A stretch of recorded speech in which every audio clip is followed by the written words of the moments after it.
إن الحمد لله نحمده ونستعينه ونستغفره ونعوذ بالله من شرور أنفسنا وسيئات أعمالنا من يهده الله فلا مضل له ومن يضلل فلا هادي له وأشهد أن لا إله إلا الله وحده لا شريك له وأشهد أن محمدا عبده ورسوله يا أيها الذين آمنوا اتقوا الله حق تقاته ولا تموتن إلا وأنتم مسلمون يا أيها الناس اتقوا ربكم الذي خلقكم من نفس واحدة وخلق منها زوجها وبث منهما رجالا كثيرا ونساء واتقوا الله الذي تساءلون به والأرحام إن الله كان عليكم رقيبا يا أيها الذين آمنوا اتقوا الله وقولوا قولا سديدا يصلح لكم أعمالكم ويغفر لكم ذنوبكم ومن يطع الله ورسوله فقد فاز فوزا عظيما أما بعد فإن خير الكلام كلام الله وخير الهدي هدي محمد صلى الله عليه وسلم وشر الأمور محدثاتها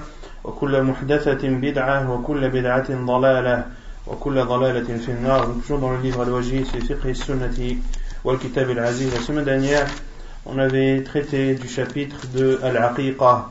Al-Aqiqa qui signifie en arabe, qui vient du mot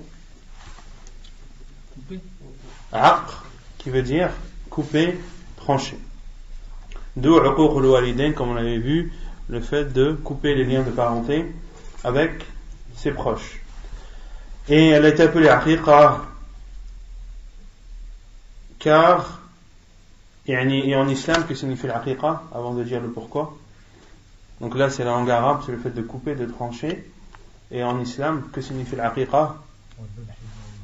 C'est le sacrifice, la bête que l'on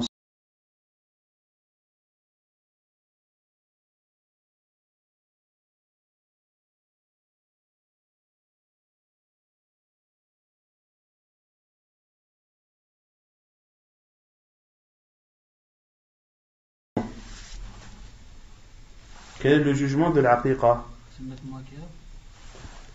Jumhur al-ulama, la plupart des savants considèrent que c'est une sunna mu'akkada, c'est-à-dire une sunna fortement recommandée.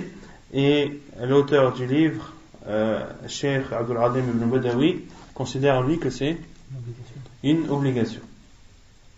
Quelle est la preuve de ceux qui disent que c'est une sunna mu'akkada, qui sont la plupart des savants? On avait vu qu'il y avait un hadith où le professeur Sam dit Man ahabba minkum an yansaka an walidihi falyaf'al. Celui d'entre vous qui désire faire la aqiqa pour son enfant. Et les savants ont déduit de ce hadith qu'il était préférable. Et l'auteur, lui, considère que c'est obligatoire car le professeur Sam a dit Ma'a al-ghulami aqiqa fa'ahriqu anhu dama wa amitu anhu al-adha. Avec chaque nouveau-né, il y a une aqiqa, versez pour lui du sang. فَأَهْرِقُوا عَنْهُ دَمًا. Versez pour lui du sang, c'est-à-dire égorger pour lui une bête. Et donc la bête, on avait dit qu'elle devait être égorgée pour Allah. Mais quand on dit égorger pour un nouveau-né, c'est-à-dire on l'égorge pour Allah, mais ce sacrifice, la cause en est la naissance du nouveau-né. Taïb. Combien doit-on sacrifier de bêtes pour un garçon et combien pour une fille? Deux pour un garçon. De quoi? Deux brebis ou? Non, deux brebis ou béliers. Deux brebis ou béliers.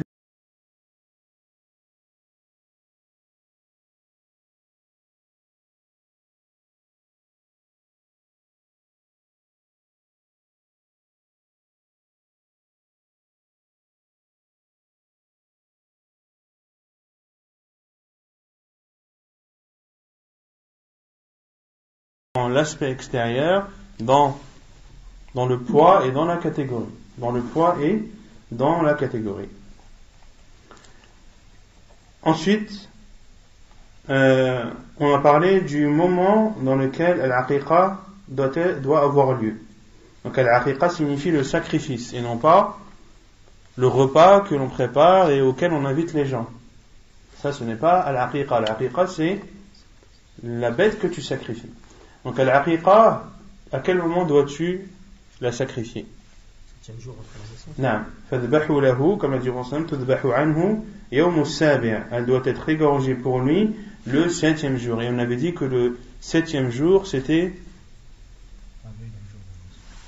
la veille du jour de la naissance de la semaine suivante. C'est la veille du jour de la naissance de la semaine suivante. Et celui qui ne peut pas égorger le 7e jour, il doit le faire le 14e, et celui qui ne peut pas le 14e, le 21e. Et on avait dit que tout cela était dans un contexte préférentiel, c'est-à-dire que ce n'est pas obligatoire, c'est le mieux que puisse faire la personne, c'est de sacrifier la bête Allah Azza wa Jalla lui a accordé un nouveau-né le 7e jour, ou bien le 14e, ou bien le 21e, mais s'il le fait le 6e, ou le 8e, ou le 11e, ou le 13e, cela est valable. Sa aqiqa est valable, et il a fait l'obligatoire. Ensuite, on avait vu ce qui était préférable à faire vis-à-vis du nouveau-né. La première chose, c'était at-tahnik. Qu'est-ce que c'est tahnik? Non, circoncision, c'est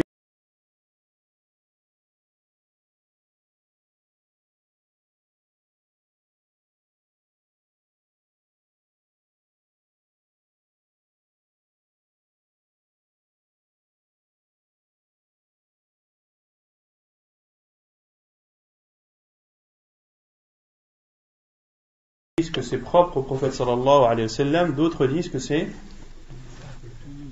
tout le monde peut le faire, c'est-à-dire tout le monde. Tous les parents peuvent le faire.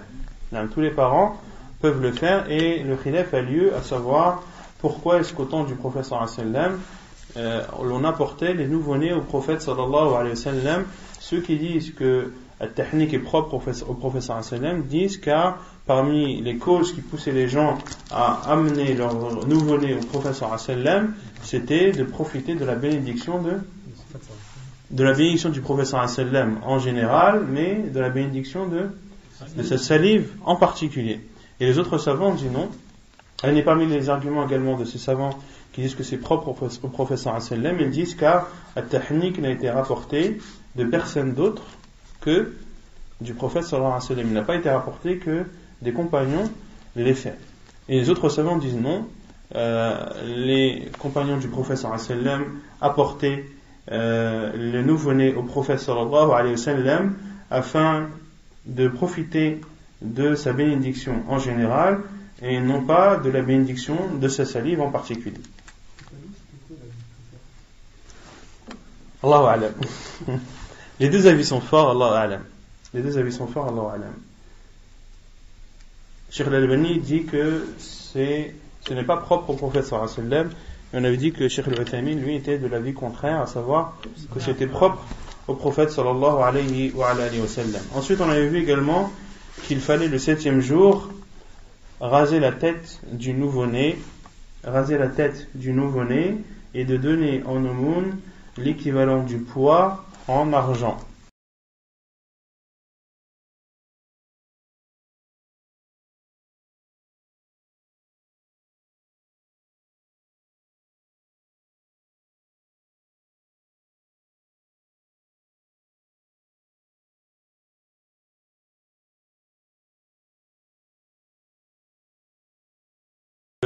C'est uniquement pour le garçon, car le prophète sallallahu alayhi wa sallam a dit al-ghulam, et également il considère que la base dans la femme c'est qu'elle ne se rase pas les cheveux, et que le rasage des cheveux a été rapporté dans la sunna du prophète sallallahu alayhi wa sallam uniquement concernant les hommes, et les autres savants disent non, cela est propre et englobe à la fois le garçon et la fille nouveau-née. Et on avait dit que le rasage se faisait avec un rasoir et qu'il devait être pratiqué par les personnes qui en avaient l'expérience, et il ne devait pas être pratiqué par n'importe qui, et que celui qui n'a pas cette expérience et qui n'a pas trouvé quelqu'un pour le faire a le droit d'estimer le poids des cheveux de son enfant en argent et de donner ceci en aumône. Et également la troisième chose, c'était la circoncision, de circoncire l'enfant le 7e jour, car le prophète sallallahu alayhi wa sallam a fait ainsi concernant Al-Hassan et Al-Hussein, qui sont les deux petits enfants du prophète sallallahu alayhi wa sallam. طيب, on continue. Non? Tu sais, tu as un repas khas lorsque tu fais la circoncision, ça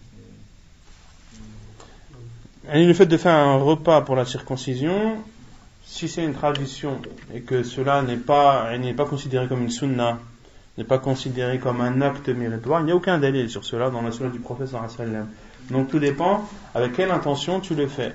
Est-ce que c'est une intention pour montrer ta joie, pour réunir les gens, pour montrer sa joie et le fait d'être heureux que son enfant est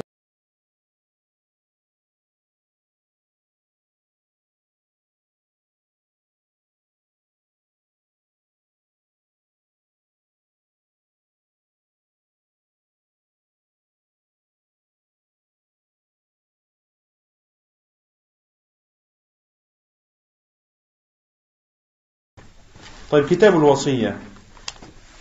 Ensuite, l'auteur dit le livre du testament. Kitab al-Wasiyya. Donc, on va terminer le livre des nourritures. On entre maintenant dans le nouveau chapitre de al-Wasiyya. تعريفها: الوصية مأخوذة من وصيت الشيء أوصيه إذا أوصلته، فالموصي وصل ما كان في حياته بعد مماته، وهي في الشرع هبة الإنسان غيره عينا أو دينا أو منفعة على أن يملك الموصى له الهبة بعد موت الموصي. Donc la définition de l'wasiyya.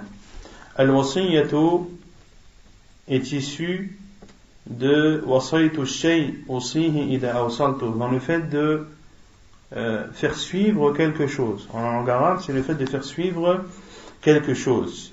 فالموصي وصل ما كان في حياته بعد مماته. Donc celui qui fait son testament fait suivre ce qu'il y avait dans son vivant après sa mort. C'est-à-dire que les biens qu'il a en sa possession, il les fait suivre après sa mort. Et en arabe, al-wasiyya veut dire aussi al-amr, veut dire aussi l'ordre, le fait d'ordonner. Comme Allah Azza wa Jalla dit, وَوَصَّى بِهَا إِبْرَاهِيمُ بَنِيهِ وَيَعْقُوبَ. Comme Allah Azza wa Jalla a cité dans Sourate Al-Baqarah, lorsque Ibrahim a ordonné à ses enfants de n'adorer que lui. Et en a fait de même Ya'qub alayhi salam. وَوَصَّى بِهَا إِبْرَاهِيمُ بَنِيهِ وَيَعْقُوبُ يَا بَنِيَّ إِنَّ اللَّهَ إيش الآية؟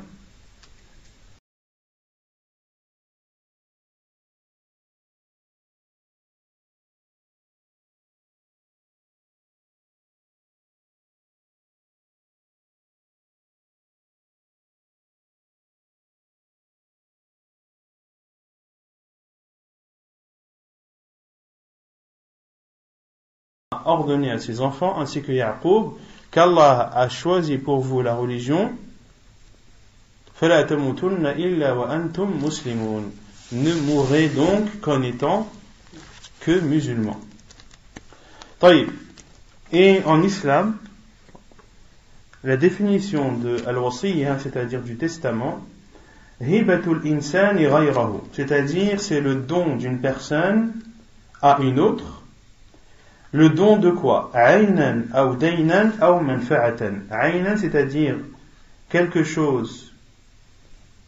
Al-ayn, quand on dit ayn, c'est un objet, quelque chose d'objectif.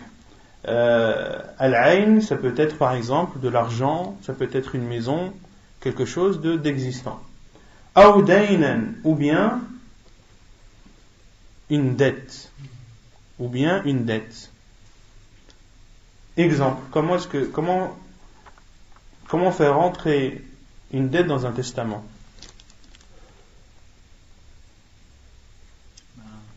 Par exemple, si tu as de l'argent avant de mourir, tu marques l'argent. Voilà, de dire voilà, j'ai telle somme, j'ai la dette, j'ai comme dette telle somme envers telle personne. Ou bien de dire telle personne a une dette envers moi, s'il y a besoin de récupérer quelque chose. Ou bien de dire la dette qu'a un tel envers moi, je l'annule. On peut écrire ça également dans le testament, de dire voilà, telle personne qui me doit telle et telle somme, je lui pardonne.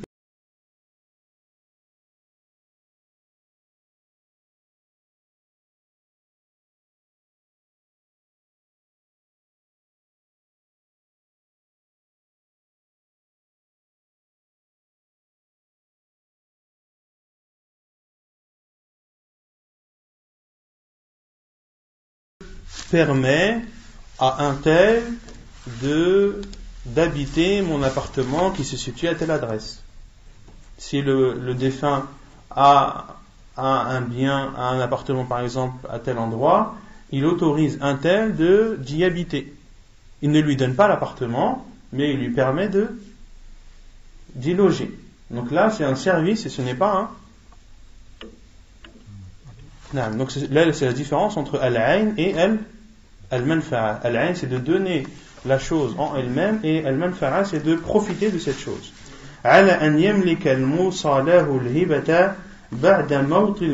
Et ceci pour que celui à qui on a fait le testament, ou celui à qui on a légué le bien ou la donation, puisse en profiter après la mort de celui qui fait le testament, de celui qui teste. Parce que celui qui fait un testament, on appelle ça en français tester. Quelqu'un qui teste, ça a plusieurs sens. Parmi les sens, c'est quelqu'un qui fait son testament. Donc, la définition du testament, c'est le fait qu'une personne donne à une autre un bien ou une dette ou un service, de telle sorte que celui à qui l'a donné pourra en profiter qu'après et seulement après que celui qui fait le testament meurt. Autrement dit, il ne pourra pas en profiter et ce ne sera pas son bien tant que celui qui fait le testament est vivant. Hukmuha, le jugement du testament.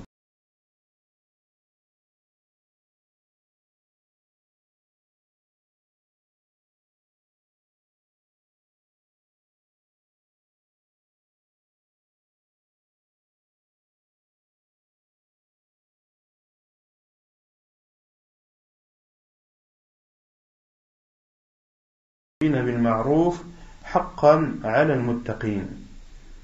وعن عبد الله بن عمرو رضي الله عنهما أن رسول الله صلى الله عليه وسلم قال: ما حق امرئ مسلم له شيء يوصي فيه يبيت ليلتين إلا ووصيته مكتوبة عنده. حديث متفق عليه. Donc Allah Azza wa Jal dit dans le Coran, on vous a prescrit quand le mort est proche, ou quand la mort est proche de l'un d'entre vous, et s'il laisse des biens, de faire un testament en règle en faveur de ses pères et mères et de ses plus proches. Puis Allah Azza wa Jalla dit, c'est un devoir pour les pieux. Haqqan ala al-muttaqin.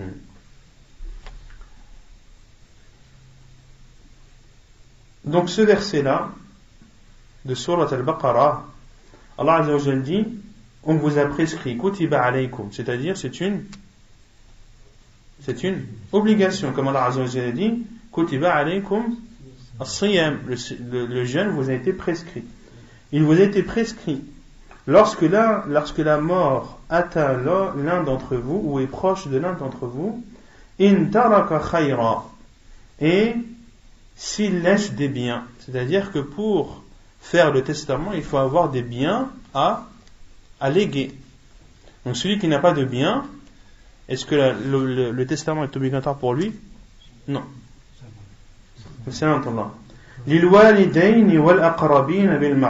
Pour les pères et mères et pour les plus proches.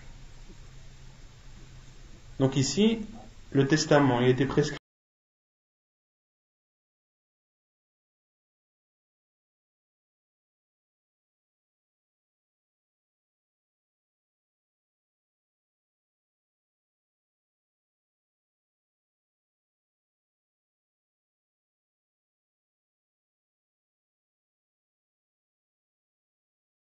Alors Azza wa Jalla a dit c'est un devoir pour le pieux. Comment est-ce qu'on peut rassembler ce verset avec le hadith du prophète sallallahu alayhi wa sallam où il dit la wasiyyata li warith, un hadith authentique où le prophète sallallahu alayhi wa sallam a dit point de testament pour l'héritier. Les pères et mères, est-ce que ce sont des héritiers? Oui. Inch'Allah, on verra dans Kitab al-Fara'id, le livre de tout ce qui est en rapport avec l'héritage, etc. Le livre de l'héritage, on verra que ceux qui héritent, ce sont al-usul, wal-furu' wal-hawashi. Al-usul, ce sont les bases, à savoir les pères et mères, grands-pères et grand-mères. Al-furu' qui sont les enfants, les garçons et filles et leur descendance. Wal-hawashi qui sont les frères et sœurs. Donc les pères et mères font partie de ceux qui héritent, sont des héritiers. Pourquoi est-ce qu'Allah Azza wa Jalla a dit que c'est une obligation de leur faire un wasiyya, et le prophète sallallahu alayhi wa sallam nous dit point de testament pour l'héritier, et entre dans l'héritier le père et la mère?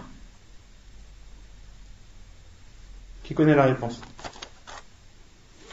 Il y a un khilaf des savants sur le jugement de l'wasiyya. La plupart des savants considèrent que ce verset-là a été abrogé par les versets de l'irth. Que ce verset-là a été abrogé par les versets de l'irth, les versets de l'héritage qui sont dans Surat.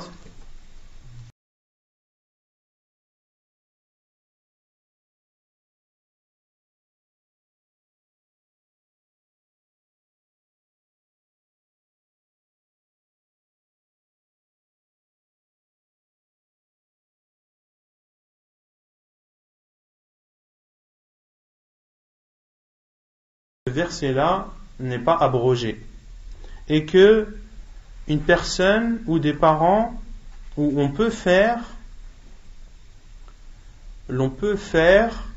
un testament pour des parents.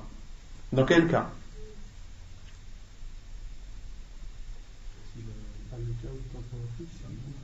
Non? On a vu que le testament, il ne devait pas être fait aux héritiers. Et les héritiers entrent dedans les pères et mères. Mais est-ce qu'il y a des cas où le père et la mère n'héritent pas? Oui.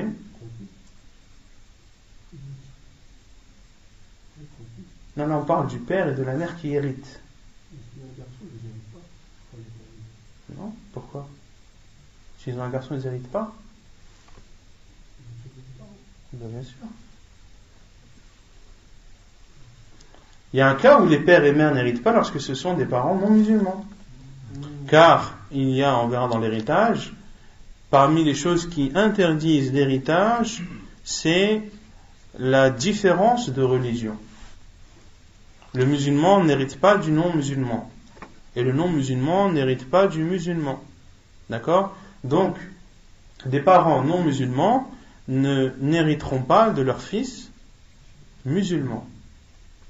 Et ici, Abdullah ibn Abbas a dit que ce verset concerne les parents qui ne sont pas héritiers. Et ceux-là, il leur est autorisé de leur faire un testament, de leur léguer des biens. Comme il est autorisé à des parents non musulmans de léguer des biens à leurs fils ou à leurs enfants.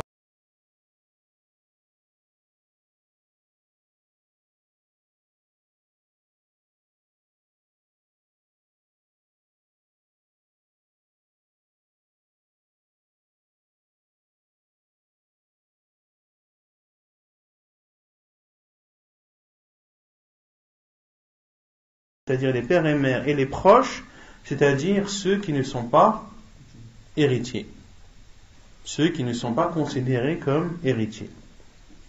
Et les autres savants ont dit non, ce verset est abrogé par les versets de l'héritage en Surat An-Nisa.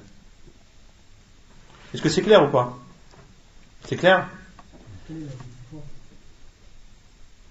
La plupart des savants considèrent que c'est mustahab, que al-wasiyya est préférable et n'est pas obligatoire. Ça, c'est l'avis de la plupart des savants.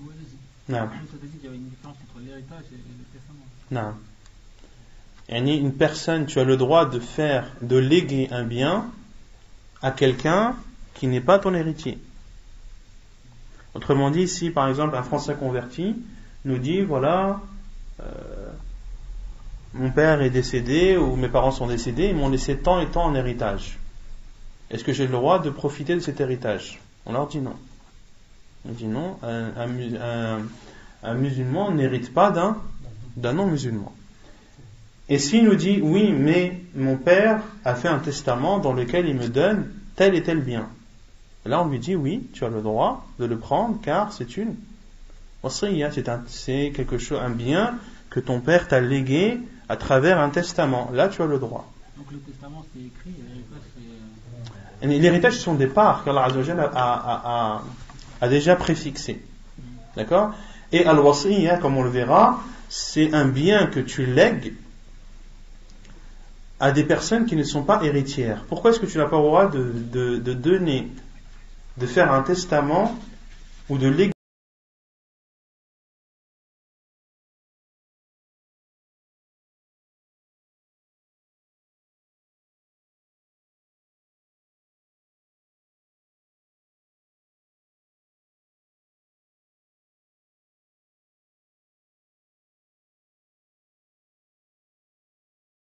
C'est pour cela que le prophète me dit la wasiyyata li warith, point de testament pour l'héritier, car l'héritier a déjà sa part qui est fixée dans le Coran et dans la sunna du prophète sallallahu alayhi wa sallam. Tu as le droit donc de léguer des biens à des personnes qui ne sont pas héritières, à des personnes qui ne sont pas tes héritiers.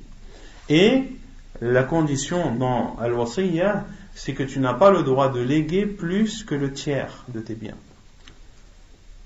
Tu n'as pas le droit de léguer, c'est-à-dire de donner et de spécifier, de donner un don parmi, comme on a dit, al-ayn, ou bien ad-dayn, ou bien al-manfa'a, parmi les objets, les dettes, ou bien les services, plus que le tiers de ton patrimoine. Plus du tiers de ce que tu possèdes. En dessous du tiers, tu as le droit, au-dessus du tiers, tu n'as pas le droit. Et c'est pour cela que les savants disent que al-wasiyya tajri alayha al-ahkam al-khamsa, que al-wasiyya, le testament, il y a les 5 jugements en islam qui le concernent. Quels sont les 5 jugements en islam? C'est quoi les 5 jugements? Al-ahkam al-khamsa.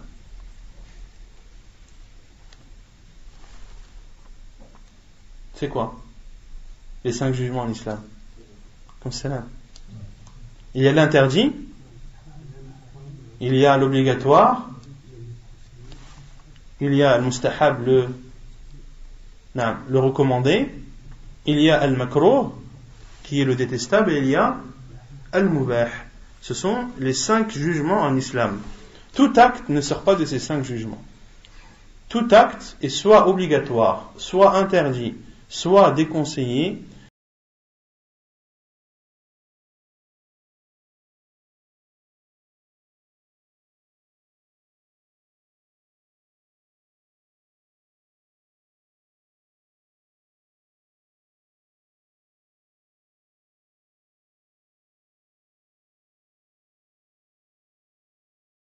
Tu donnes plus que le tiers, ton testament est interdit. Également, si tu lègues dans ton testament un bien pour une utilisation interdite. Pour une utilisation interdite. Tu dis, voilà, par exemple, je loue tel local qui m'appartient pour qu'on puisse en faire une cave à vin, par exemple. Là, c'est un testament qui est interdit. Il y a al-wasiyyatul mustahabba, il y a le testament préférable. C'est là où il y a le khilaf des savants, à savoir celui qui a un bien à léguer, qui le lègue à ses proches qui ne sont pas ses héritiers. Et là, il y a la divergence des savants. Certains disent que c'est préférable, ceux qui considèrent que le verset a été abrogé, et les autres qui considèrent que c'est obligatoire en considérant que le hadith, lui, n'est pas abrogé. le testament peut être aussi détestable, déconseillé, pour un pauvre qui lègue un bien en laissant des héritiers nécessiteux. Par exemple, quelqu'un qui, je sais pas, on va prendre le pire des cas, qui a 3 euros et qui veut donner 1 euro, léguer 1 euro dans son testament à telle personne. Et il laisse à ses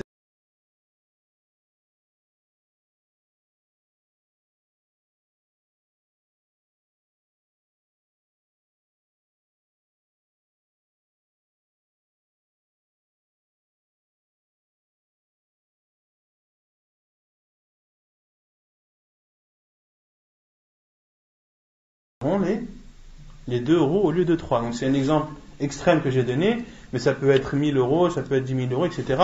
Donc c'est déconseillé, le testament est déconseillé pour le pauvre, c'est-à-dire qu'il n'a pas grand-chose dans sa possession, qui laisse et qui a des héritiers en nécessité. Et il y a le testament autorisé qui est le testament du pauvre qui a des héritiers riches. Un pauvre qui veut donner un bien en testament, qui veut léguer un bien via un testament, mais cette fois-ci, ce pauvre a des héritiers qui, eux, sont riches. Là, on lui dit, ton testament est autorisé. Taïb.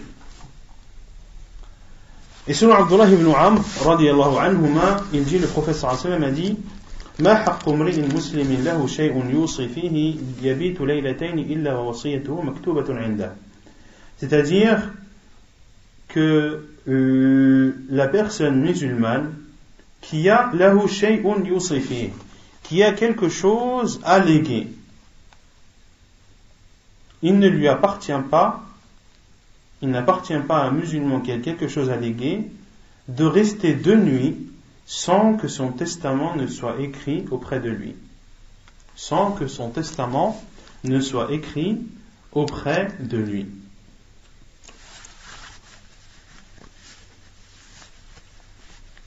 Et il y a une autre version du hadith où le prophète sallallahu alayhi wa sallam a dit Ma haqqu mri'in muslimin lahu shay'un yuridu an yusiya fihi.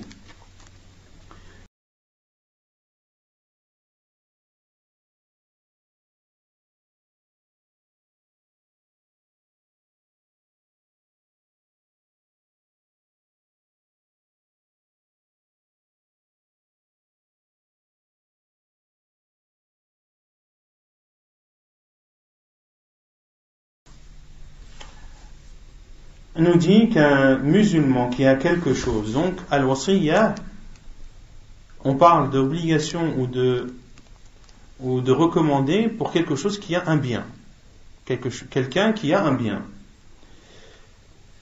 de rester 2 nuits, c'est-à-dire qu'il doit faire cela le plus vite possible. Et d'autres savants ont dit qu'il a 2 nuits pour pouvoir écrire son testament, pour réfléchir à qui donner tel et tel bien, ou à qui léguer tel et tel bien. Il a donc un temps de réflexion de 2 nuits. Certains savants ont dit cela, d'autres savants ont dit, le prophète sallallahu alayhi wa sallam a dit laylatain, 2 nuits pour montrer, ou pour pousser le musulman à ne pas tarder.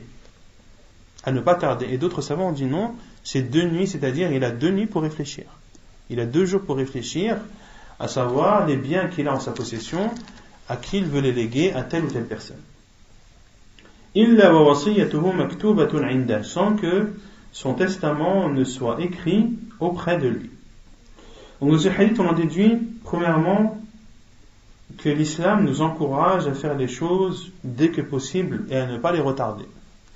On en déduit ensuite de ce hadith, et c'est là où il y a la divergence des savants, où le prophète sallallahu alayhi wa sallam a dit le musulman qui a quelque chose qu'il désire léguer dans son testament, qu'il désire. C'est là où il y a la divergence des savants sur le jugement de l'wasiyya. Certains savants ont dit qu'il désire, ça veut dire que ce n'est pas obligatoire. S'il veut, il le fait. S'il ne veut pas, il ne le fait pas. Et d'autres savants ont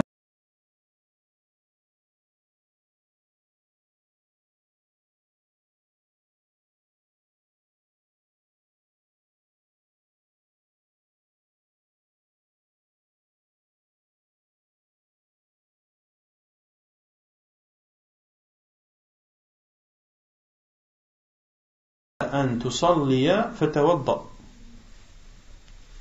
Comme lorsque tu dis à quelqu'un, lorsque tu veux prier, fais tes ablutions.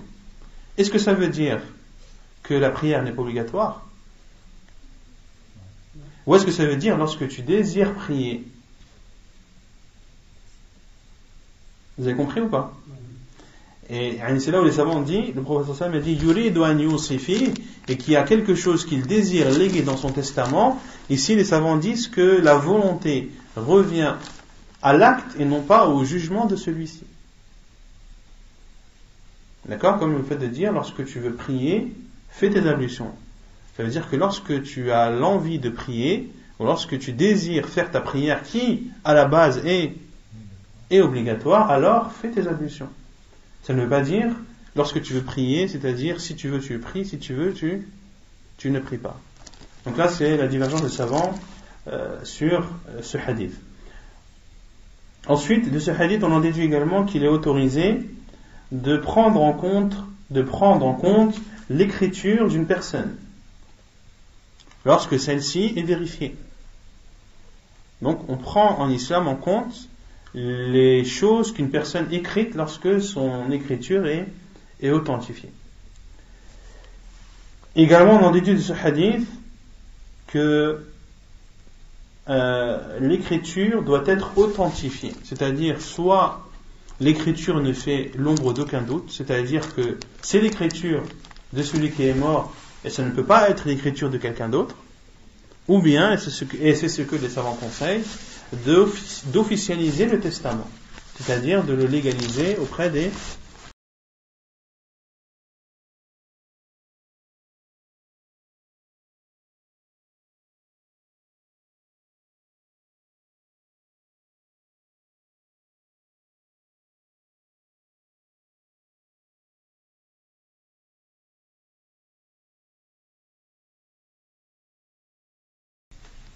de conserver ces papiers administratifs, car le prophète sallallahu alayhi wa sallam a dit illa wa wasiyatuhu maktubatun inda, sans que sa wasiyya, son testament, ne soit écrit auprès de lui, c'est-à-dire qu'il sait où se trouve son testament, qu'il est dans un endroit sûr, qu'il est dans un endroit protégé et qu'il pourra ressortir s'il veut le modifier à n'importe quel moment, et non pas rechercher au milieu des tonnes de feuilles. Non.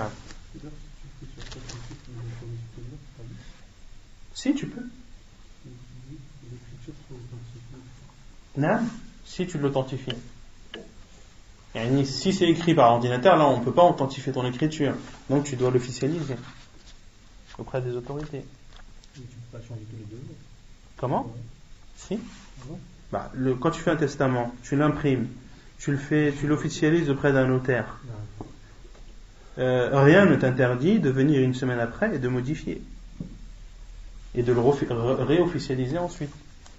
Car un testament, tu as le droit de le modifier, de le changer, et voire même de l'annuler, tant que tu es vivant.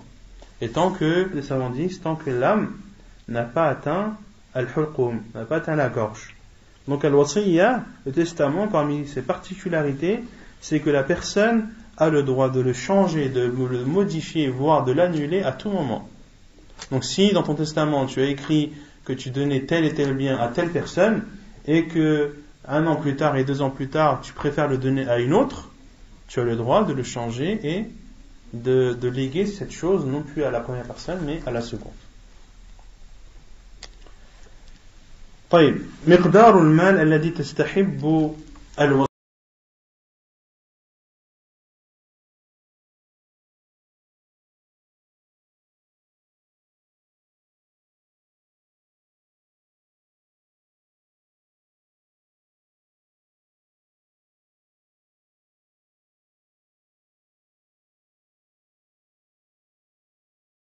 قال لا.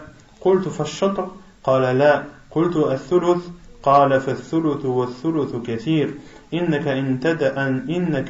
إن تدع ورثتك أغنياء خير من أن تدعهم عالة يتكففون الناس في أيديهم.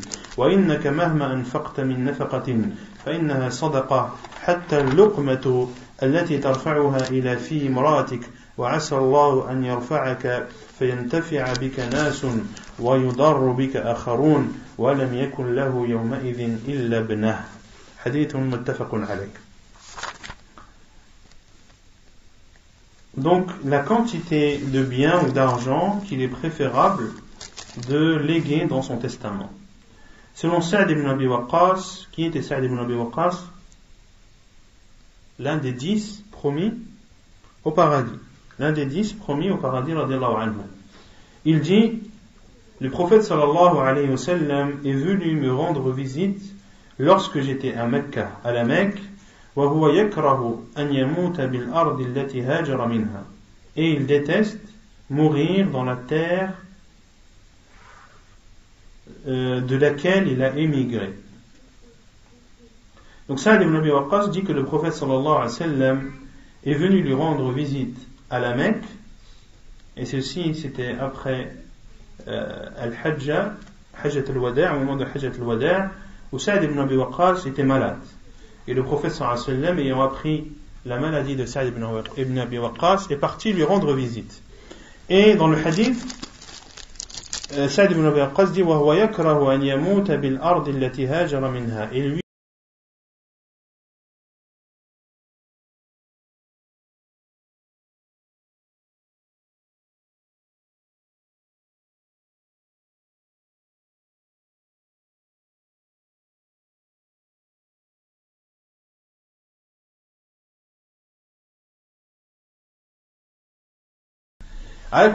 peu importe, que ce soit le prophète sallallahu alayhi wa sallam ou que ce soit Sa'd ibn Abi Waqqas, les deux détestaient mourir dans la terre de laquelle ils ont émigré. Au temps du prophète sallallahu alayhi wa sallam, le prophète sallallahu alayhi wa sallam et ses compagnons détestaient mourir dans l'endroit d'où ils ont émigré. Et Sa'd ibn Abi Waqqas était un muhajir, et lorsqu'il est tombé malade à la Mecque, il avait peur de mourir à Mecca, qui était la ville ou la terre de laquelle il a émigré. Puis le prophète sallallahu alayhi wa sallam a dit قال رحم الله بن عفراء, qui est Sa'd ibn Afra, qui est mort lui à Mecca, radiyallahu anhu. Le prophète sallallahu alayhi wa sallam a dit qu'Allah fasse miséricorde au fils de Afra. Qultu, c'est-à-dire Sa'd ibn Abi Waqqas a dit, ô envoyé d'Allah, dois-je léguer en testament l'ensemble de mes biens? Sa'd ibn Abi Waqqas avait peur que ce soit sa dernière maladie. Et il a demandé au prophète sallallahu alayhi wa sallam, ai-je le droit de donner et de léguer via le testament l'ensemble des biens qui sont en ma possession? Et le prophète sallallahu alayhi wa sallam lui a dit non. J'ai dit la moitié? Le prophète sallallahu alayhi wa sallam lui a dit non. J'ai dit le tiers? Le prophète sallallahu alayhi wa sallam a dit le tiers, mais le tiers est beaucoup trop. Le tiers, c'est déjà beaucoup. Le tiers est beaucoup. Puis le prophète sallallahu alayhi wa sallam a dit, en parlant à Sa'd ibn Abi Waqqas, que tu laisses tes héritiers riches et meilleurs que tu...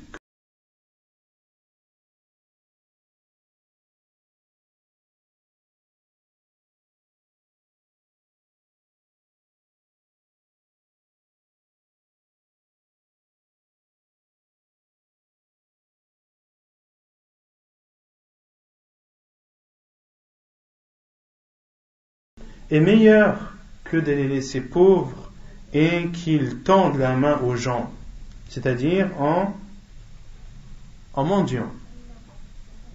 Puis le prophète sallallahu alayhi wa sallam a dit, et sache qu'à chaque fois que tu dépenses, à chaque fois que tu fais une dépense, c'est-à-dire pour ta famille, فإنها صدقة, c'est une aumône. Même la bouchée que tu mets dans la bouche de ta femme, même ceci c'est considéré comme une sadaqa. Puis le prophète sallallahu alayhi wa sallam a dit wa asallahu an yarfa'ak, et Allah azza wa jal t'élèvera peut-être, c'est-à-dire qu'Allah azza wa jal, quel est le sens de cette invocation du prophète sallallahu alayhi wa sallam? Et peut-être qu'Allah t'élèvera, c'est-à-dire peut-être qu'Allah te guérira et fera en sorte que tu vives longtemps. Et c'est effectivement ce qui s'est passé. Sa'd ibn Abi Waqqas radiyallahu anhu a vécu après cela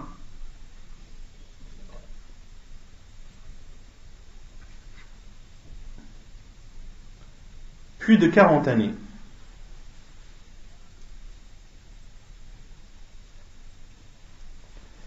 Il a vécu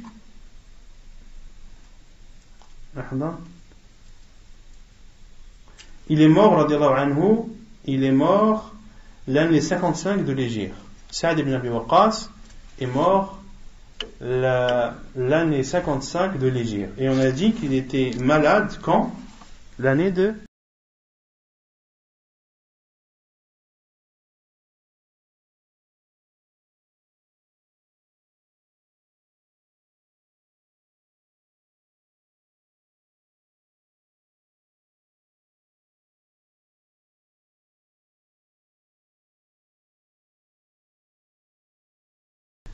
Puis le professeur sallam a dit فَيَنْتَفِعَ بِكَ نَاسٌ, et des gens profiteront de toi, ou tu profiteras à des gens. Et effectivement, Sa'd ibn Abi Waqqas a profité aux musulmans, entre autres lorsqu'il était le chef de guerre, et notamment les batailles et les croisades qui ont réuni, ou plutôt dans lesquelles ont combattu les musulmans, dans lesquels les musulmans ont combattu les Perses, Faris. Et d'autres, c'est-à-dire parmi les polythéistes, souffriront de toi. Et il n'avait ce jour-là qu'une fille. C'est-à-dire ce jour-là, le jour où Sa'd ibn Abi Waqqas a voulu faire le testament, il n'avait qu'une fille. Donc dans ce hadith, les savants ont déduit de façon claire que la limite dans les biens qu'il t'est autorisé de léguer dans ton testament est de un tiers. Et le tiers est déjà beaucoup.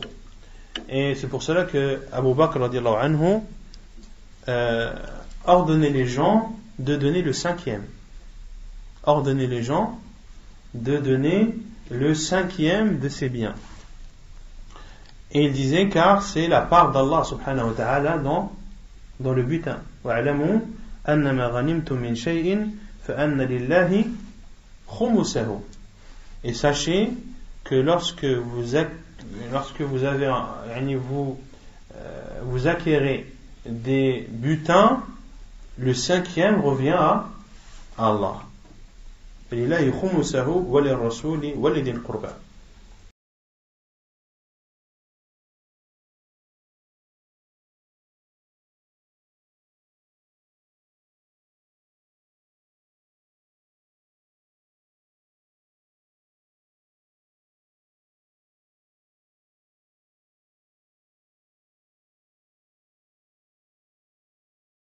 الله قد أعطى كل ذي حق حقه فلا وصية لوارث. حديث صحيح رواه ابن ماجه وابو داود والترمذي.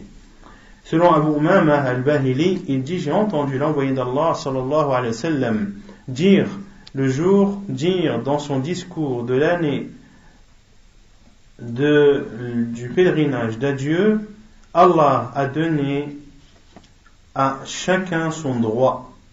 Point de testament pour l'héritier. Point de testament pour l'héritier.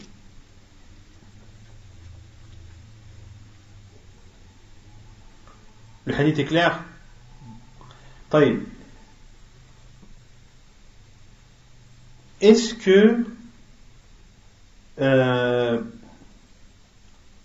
qu'une personne a le droit de léguer un bien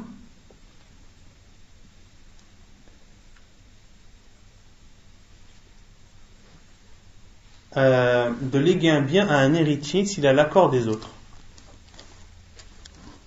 Par exemple, un père qui a 3 enfants. Les 2 plus grands travaillent et ont des revenus aisés, et le dernier est pauvre. Le père réunit ses enfants, leur dit: voilà, votre petit frère n'a pas beaucoup de moyens, il est pauvre, j'aimerais lui écrire et lui léguer une partie de mes biens, me donnez-vous l'autorisation? Là, il y a une divergence des savants. Certains savants l'autorisent, et la divergence a lieu sur le hadith du prophète sallallahu alayhi wa sallam. Dans une version, il dit: illa an yasha al-waratha, sauf si les héritiers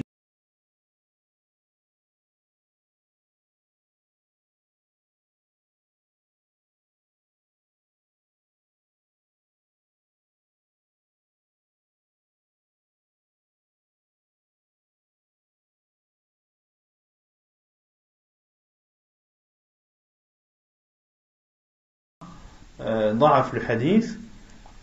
Et d'autres savants n'ont même pas pris en compte ce hadith et ont dit non, il n'a pas le droit de faire cela, car Allah Azza wa Jalla a donné à chacun sa part. A donné à chacun sa part. Et en faisant ce genre de demande, les héritiers peuvent accepter, mais à contre-cœur. Les enfants peuvent dire à leur père: oui, il n'y a pas de problème et tout, mais en vérité, cela les dérange. D'accord? Ils sont contrariés et ils ne font pas cela de bon cœur, ils font plus cela pour faire plaisir à leur père. D'accord? Et cela peut être une source de problème par la suite. Car ensuite, par la suite, ils peuvent dire: oui, mais nous on a dit ça parce que c'était notre père, il était malade, ou on avait honte de lui, mais maintenant c'est plus comme ça, on veut récupérer notre bien, et ça peut être des sources de problèmes.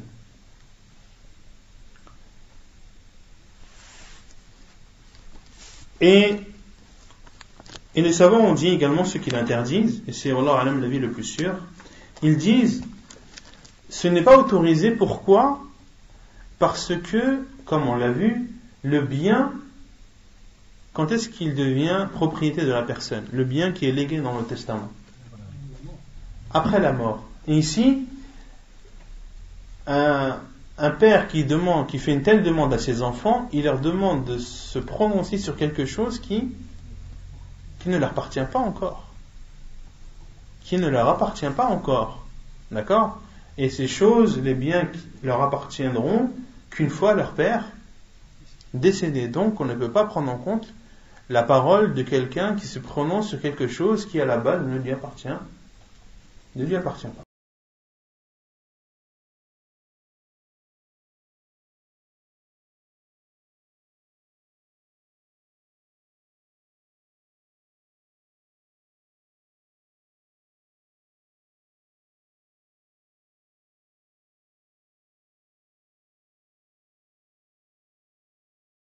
أن محمدا عبده ورسوله وأن الساعة آتية لا ريب فيها وأن الله يبعث من في القبور وأوصى من ترك من أهله أن يتقوا الله ويصلحوا ذات بينهم ويطيعوا الله ورسوله إن كانوا مؤمنين وأوصاهم بما أوصى به إبراهيم بنيه ويعقوب يا بني إن الله اصطفى لكم الدين فلا تموتن إلا وأنتم مسلمون. حديث حسن حديث صحيح رواه الدارقطني والبيهقي.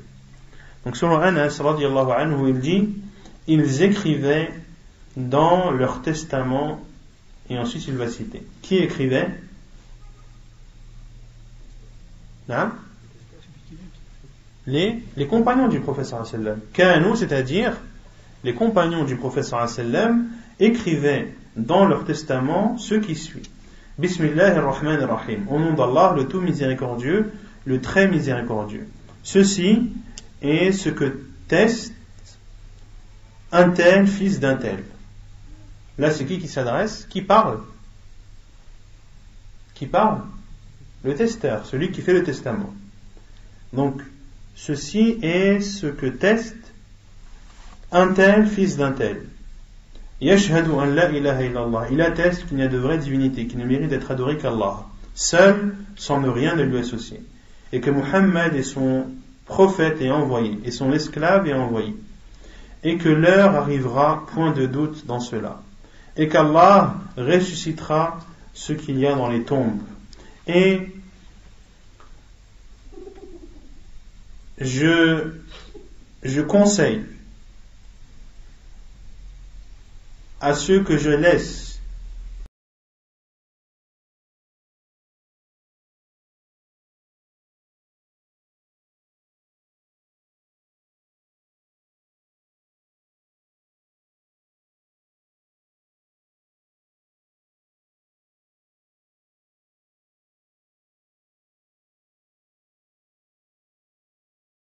Allah a choisi pour vous la religion, ne mourrez qu'en étant musulman. Ne mourrez qu'en étant musulman. Et c'est un athar qui est sahih, rapporté par Ad-Daraqutni et Al-Bayhaqi dans ses sunan. Et ici, les savants appellent ceci Al-Wasiyyatul Amma. Ceci, c'est le testament général. C'est-à-dire, ce sont les conseils généraux qu'adresse la personne à ceux qu'il va laisser derrière lui après sa mort parmi les membres de sa famille. Ensuite, il y a, après avoir écrit ceci, d'écrire ce qui suit par la suite, à savoir de dire ce que la personne souhaite, ce qu'elle veut léguer comme bien à telle ou telle personne, ce qu'elle a comme dette, les dettes qu'elle efface, etc., etc. C'est clair? C'est clair ou pas? Et les savants disent que, vu dans l'époque dans laquelle on vit, où les innovations sont répandues, de conseiller les membres de sa famille de s'accrocher à la sunna du prophète sallallahu alayhi wa sallam, et également d'exprimer le souhait de vouloir avoir des funérailles qui soient en totale concordance avec la sunna du prophète sallallahu alayhi wa sallam, et que dans les funérailles qui seront faites pour ce défunt, qu'il n'y ait ni innovation, ni associanisme, ni désobéissance à Allah subhanahu wa ta'ala. Il peut aussi dire tous ses souhaits, par exemple de dire que je désire qu'un tel me lave, qu'un tel prie sur moi, qu'un tel s'occupe de mon linceul, etc., etc. D'accord? Comme l'avait dit Cheikh Al-Albani,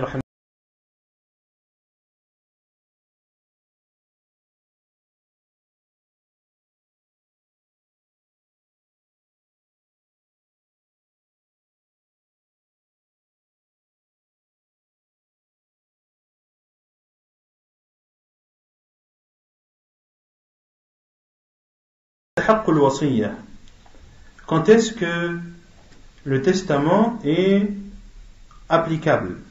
ولا تستحق الوصية للموصى له إلا بعد موت الموصي وبعد سداد الديون فإذا استغرقت الديون التركة كلها فليس للموصى له شيء. عن علي قال قضى رسول الله صلى الله عليه وسلم بالدين قبل الوصية وأنتم تقرؤونها من بعد وصية يوصى بها أو دين. Et les biens qui sont légués dans le testament reviennent à celui à qui on l'a légué qu'après la mort du testeur et après le remboursement des dettes. Si le remboursement des dettes utilise l'ensemble des biens laissés par le défunt, alors celui à qui il a légué un bien n'aura rien. Ça veut dire quoi? Ça veut dire que lorsque quelqu'un meurt, avant de donner les biens qu'il lègue à telle et telle personne, qu'est-ce qu'il faut faire? Il faut avec son argent et ses biens rembourser ses dettes. Et si après le remboursement des dettes, par exemple le bien qu'il a légué initialement à telle et telle personne a été vendu ou a été donné, dans ce cas, cette personne n'aura plus rien. La preuve est le hadith de Ali radiallahu anhu qui dit que le prophète sallallahu alayhi wa sallam a jugé que la dette précédait le testament. Et le prophète sallallahu alayhi wa sallam a dit wa antum taqra'unaha, et vous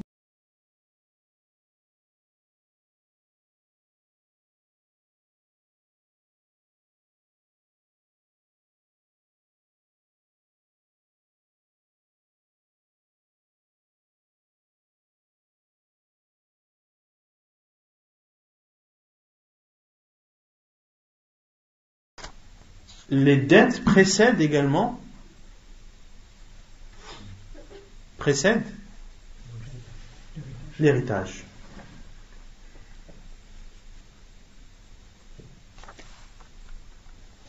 طيب. Allah Azza wa Jalla a dit dans le Coran من بعد وصية يوصى بها أو دين. Ici Allah Azza wa Jalla a commencé par quoi dans le verset? Après ce qui est légué dans le testament ou une dette. Allah Azza wa Jalla a commencé par quoi? Par le wasiyya qui est le testament. Ensuite il a cité ad-dayn. Et le prophète sallallahu alayhi wa sallam hakama qada bid-dayn qabla al-wasiyya. Et le prophète sallallahu alayhi wa sallam a jugé que la dette précédait le testament. Comment est-ce qu'on peut réunir le hadith et le verset?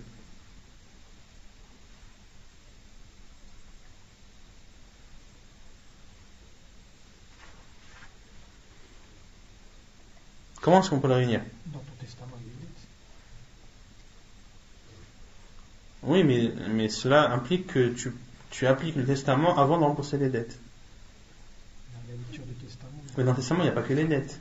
Soit tu appliques le testament dans sa totalité, soit tu l'appliques, soit tu ne l'appliques pas. Tu ne peux pas appliquer le testament en partie et le reste par la suite.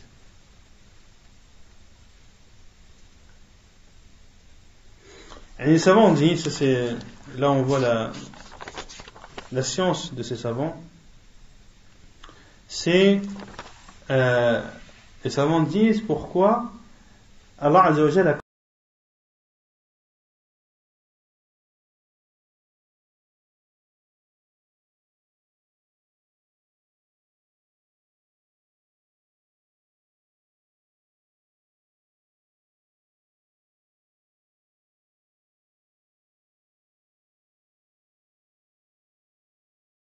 car la dette, est-ce que quelqu'un la réclamera? Oui ou non? Oui. Et le testament, qui va réclamer? Personne ne sait ce qu'il y a dans le testament. Et en général, le testament est connu lorsque la personne décède. Donc les héritiers peuvent voir dans le testament que leur père, par exemple, donne tel et tel bien à telle personne qui, par définition, ne fait pas partie des héritiers. Ils disent non, ça on fait comme si on n'a pas vu, on se met tous d'accord, on n'a jamais vu ça, et on fait en sorte de cacher le testament et qu'il ne sert pas des héritiers. Ici, la personne à qui un bien revient ne pourra pas le demander car il n'en a pas connaissance. Et les savants disent c'est pour cela qu'Allah Azza wa Jalla a commencé par al-wasiyya, car c'est quelque chose qui n'est pas demandé, réclamé par les gens, et c'est donc une chose sur laquelle les gens, et en particulier les héritiers, doivent être très prudents et ne pas prendre les biens qui ne leur appartiennent pas. D'accord? Et quant au hadith, il est clair à savoir que le testament vient après les dettes. Et les savants ont donné un mot ou 4 lettres qui se dit sur un mot qui montre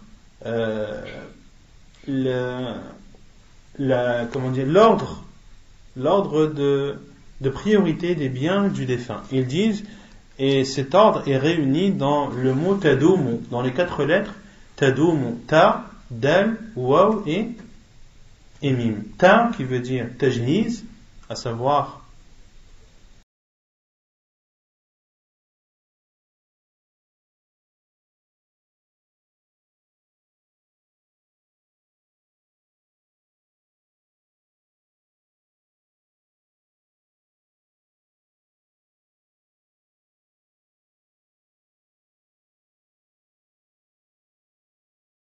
comme dette, waw comme wasiyya et mim comme mirath, et mim comme mirath, le mirath qui est l'héritage. Tanbih. Ensuite l'auteur fait 2 remarques. La première, ولما كان الغالب على كثير من الناس في هذا الزمان الابتداع في دينهم ولا سيما فيما يتعلق بالجنائز كان من الواجب أن يوصي المسلم بأن يجهز ويدفن على السنة عملا بقوله تعالى يا أيها الذين آمنوا قوا أنفسكم وأهليكم نارا وقودها الناس والحجارة عليها ملائكة غلاظ شداد لا يعصون الله ما أمرهم ويفعلون ما يؤمرون ولذلك كان أصحاب رسول الله صلى الله عليه وسلم يوصون بذلك والآثار عنهم في ذلك كثيرة جدا عن عامر بن سعد بن أبي وقاص أن أباه قال في مرضه الذي مات فيه ألحدوا لي لحدا وانصبوا علي اللبن نصبا كما صنع برسول الله صلى الله عليه وعلى آله وسلم. Première remarque, l'auteur dit, et lorsque ce qui est connu de la plupart des gens dans notre époque étant l'innovation dans la religion et en particulier tout ce qui concerne les funérailles, il fait donc partie des obligations pour le musulman d'inscrire cela dans son testament et de demander à ce que ses funérailles et son enterrement soient réalisés en concordance avec la sunna du prophète sallallahu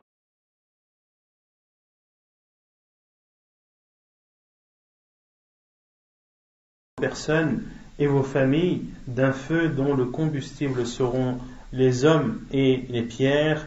Il y aura, c'est-à-dire dans cet enfer, des anges grands et durs qui ne désobéissent jamais aux ordres d'Allah et qui font ce qui leur est demandé.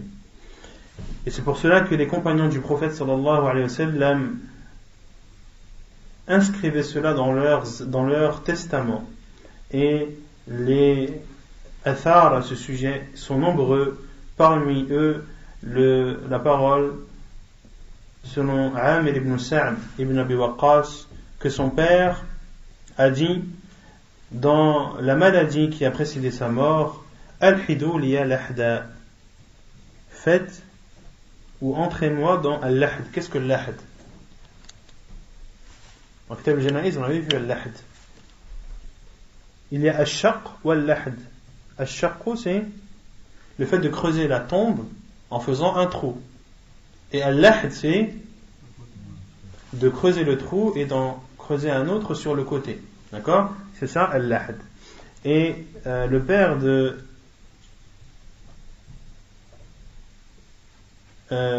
Sa'd ibn Abi Waqqas, lorsqu'il est mort, a demandé qu'on fasse Al-Lahd. وَانْصِبُوا عَلَيَّ اللَّبِنَ نَصْبًا. Et on avait vu dans la sunna du prophète sallallahu alayhi wa sallam, c'était également de fermer Al-Lahd avec des briques de terre cuite. Vous avez oublié de fermer Al-Lahd avec des briques de pierre cuite, comme cela a été fait pour le prophète sallallahu alayhi wa sallam.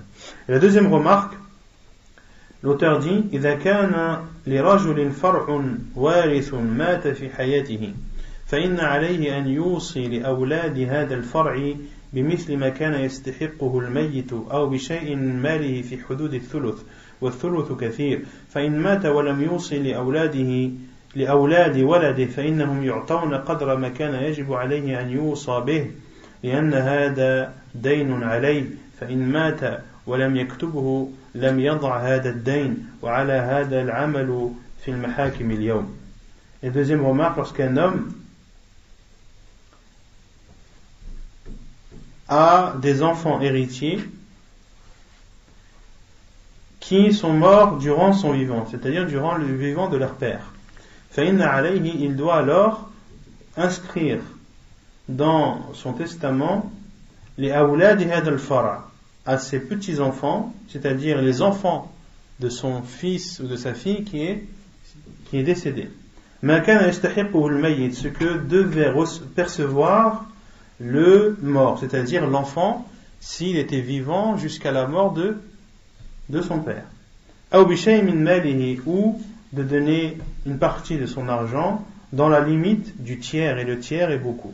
فإن مات, et s'il meurt et qu'il n'a pas inscrit cela dans le testament pour ses petits-enfants, alors on doit leur donner ce qui doit être leur dû, car ceci est une dette.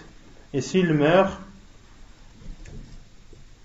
et qu'il ne l'a pas écrit, cela est une dette pour lui. وعلى هذا العمل في المحاكم اليوم, et c'est ce qui est mis ou c'est ce qui est appliqué dans les tribunaux actuels ou contemporains d'aujourd'hui. Et pour terminer, on va citer les 5 choses qui annulent le testament.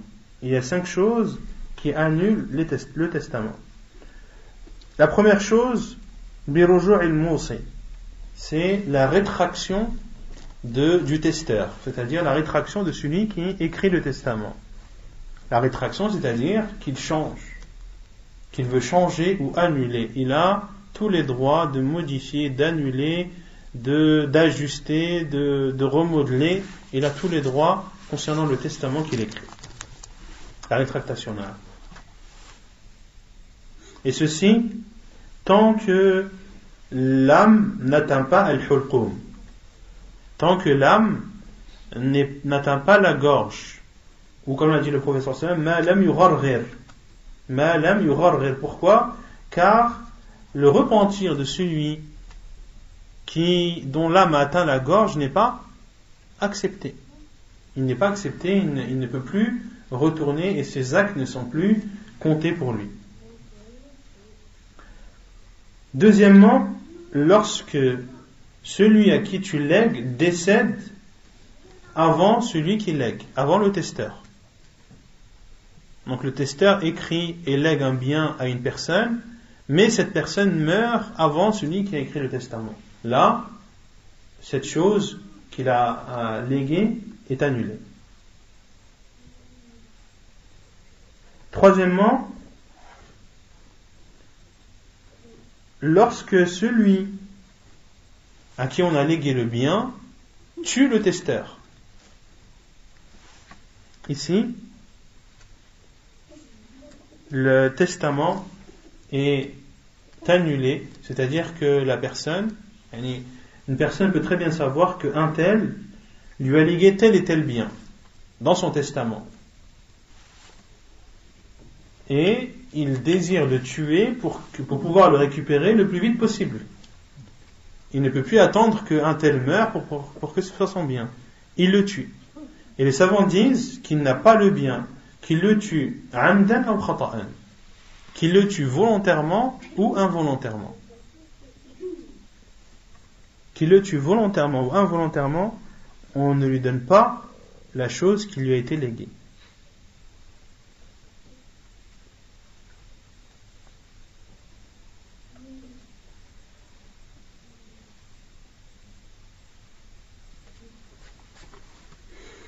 Ensuite, si celui à qui on a légué refuse le bien qui lui a été légué, après la mort du testeur. Donc le testeur a écrit qu'il donnait par exemple une maison à telle personne. Lorsque le testeur est décédé, on va voir la personne et lui dit voilà, un tel qui est décédé t'a légué cette maison. Il la refuse. Il dit non, moi je ne l'accepte pas. Ici, cette maison, qu'est-ce qu'elle devient? Elle revient à l'héritage. C'est-à-dire qu'elle est considérée comme les biens à partager dans l'héritage. Ici, il accepte. Il dit j'accepte la maison. Mais une semaine plus tard, il dit non, en fin de compte, je ne la veux plus la maison. Dans ce cas, les savants disent que cette maison n'est plus un héritage, c'est une donation. Et la différence entre la donation et l'héritage, c'est que dans l'héritage, les zakari mithlo hadr al-unthayayn. Dans l'héritage, la part du garçon est double, et le double de celle de la fille. Mais dans la donation, les parts sont équitables. Pourquoi est-ce que c'est une donation et ce n'est pas un héritage? Pourquoi? Parce que ça a été divisé. Non. Pourquoi? Parce que dans le premier cas, c'est un héritage car la personne n'a pas accepté d'office. On lui a proposé, il a dit non d'office. Donc le bien n'a jamais été le sien. N'a jamais été le sien. Mais dans le deuxième cas, il a accepté. C'est-à-dire que la maison, à partir du moment où il a été accepté, ça devient sa propriété. Et une semaine après, il désire revenir sur sa décision. Là, ça ne revient plus à l'héritage car c'était son bien et c'est un bien qu'il restitue ou qu'il donne aux héritiers. Et là, on parle de donation et non plus d'héritage. Et la cinquième chose qui annule le testament, ou plutôt la chose léguée dans le testament, c'est lorsque le bien légué n'est plus existant. Lorsqu'il a été volé, lorsqu'il a été la proie d'un incendie par exemple, lorsqu'il est perdu, lorsque le bien légué n'est plus présent et a disparu, alors ce qui a été légué disparaît. Autrement dit, on ne donne pas quelque chose en échange. D'accord ? Et celui à qui on a légué ne peut pas dire par exemple ou un tel t'avait légué telle maison, mais tu es au courant que cette maison-là, elle a été brûlée, elle a été totalement détruite dans un incendie. Il n'a pas le droit de dire oui, mais qu'est-ce que vous me donnez en échange ? On lui dit non, tu n'as pas demandé quelque chose en échange, car si le bien disparaît, ce qui t'a été légué et devient nul automatiquement. Est-ce que c'est clair ou pas? نكتفي بهذا القدر وسبحانك اللهم وبحمدك أشهد أن لا إله إلا أنت أستغفرك وأتوب